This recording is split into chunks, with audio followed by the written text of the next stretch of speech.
name is John Paul and I'm here at Caldi QC to interview the best bartender in Caldi. Sir, what is your name and how many years is your experience in bartending? Hi, I'm Choi, one of the bartender here at Caldi QC. I'm 4 years being a bartender. What is your favorite thing about bartending? Bartending, communicating with the guests and serving good and quality alcoholic beverage. What are the top 3 must-have quality of being a bartender and why? Top 3 is personal kong to.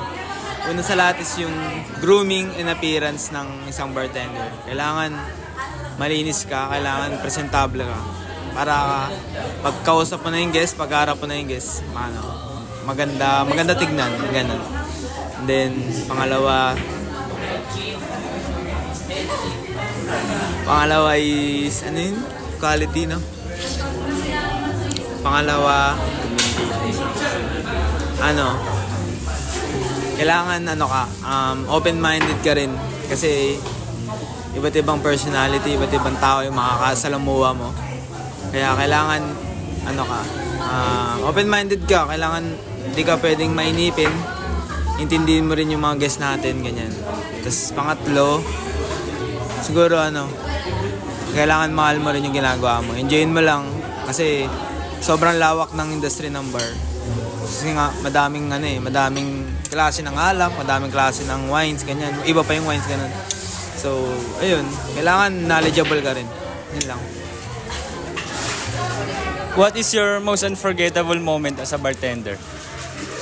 Binigyan ako 5,000 na tip. Sobrang nun kasi busy din nun eh. Sobrang daming tao. Tapos pagod ka na. Next bigyan ka 5,000. Nawala yung pagod mo. Ganun. Tips for aspiring future bartender?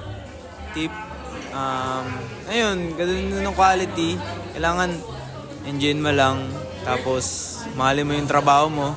Mahalin mo yung katrabaho mo. Wag yung manager. Yung katrabaho lang. And last, what is your favorite drink? Favorite drink ko is old fashion.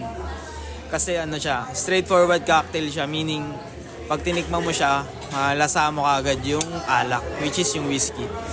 Yun lang. Thank you.